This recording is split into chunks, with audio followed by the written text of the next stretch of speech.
আসসালামু আলাইকুম রহমতুল্লাহ।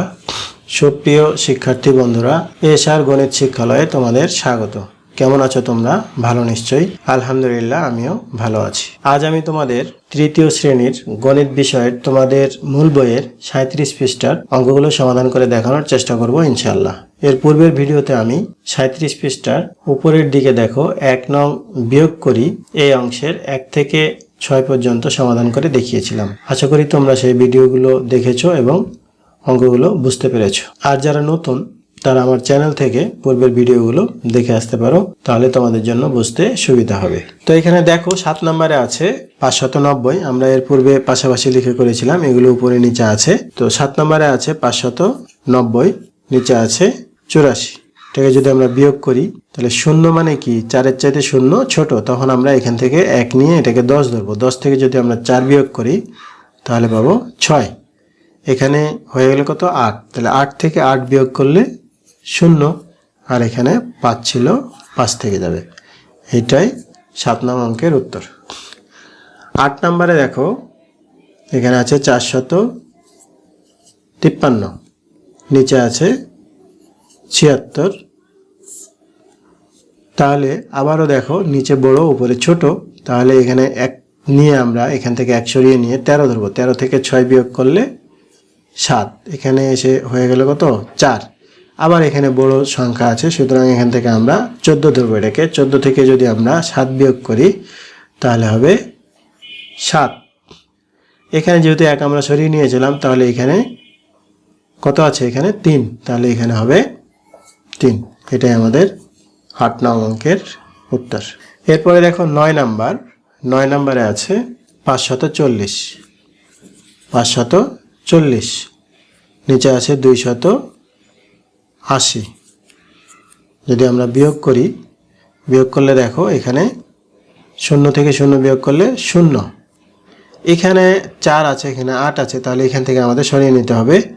এখানে 14 থেকে 8 বিয়োগ করলে 6। এখানে এসে হলো কত? 4। তাহলে 4 থেকে 2 বিয়োগ করলে 2। এটাই আমাদের 9 নং অঙ্কের উত্তর। এরপরে দেখো 10 নাম্বার। 10 নাম্বারে আছে উপরে আছে 782, নিচে আছে 436। এটাকে বিয়োগ করলে দেখো এখানে 2 আছে, এখানে 6, তাহলে আবার 1 এখান থেকে নিয়ে আমরা 12 ধরবো। 12 থেকে 6 বিয়োগ করলে 6। এখানে কত হলো? 7। তাহলে 7 থেকে 3 বিয়োগ করলে 4। এখানে 7 থেকে 4 বিয়োগ করলে 3। এটাই আমাদের 10 নং অঙ্কের উত্তর। এরপরে দেখো 11 নাম্বার। 11 নাম্বার আছে উপরে আছে দেখো 942, নিচে আছে 608। বিয়োগ করলে উপরে যেহেতু ছোট আছে, নিচে বড় আছে, তাহলে আমরা এখান থেকে 1 নিয়ে 12 ধরবো। 12 থেকে 8 বিয়োগ করলে 4। এখানে কত হলো? 3।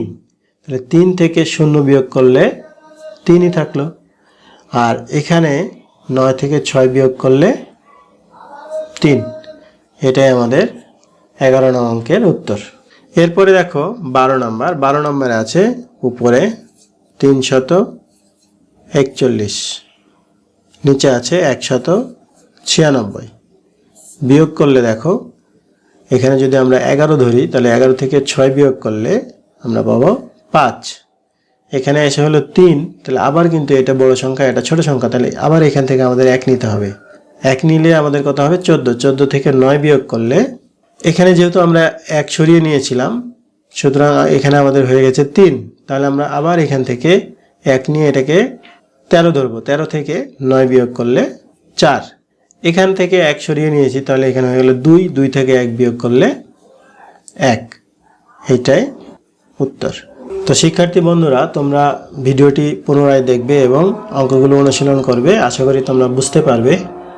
আর যদি আমার এই ভিডিওগুলো তোমাদের উপকারে আসে, তাহলে লাইক, কমেন্ট ও বন্ধুদের মাঝে শেয়ার করতে পারো, যেন তোমার মতো অন্যরাও উপকৃত হতে পারে। আজ এ পর্যন্তই। কথা হবে পরবর্তী ভিডিওতে। সেই পর্যন্ত মহান আল্লাহ তাআলা আমাদের সকলকে ভালো রাখুন।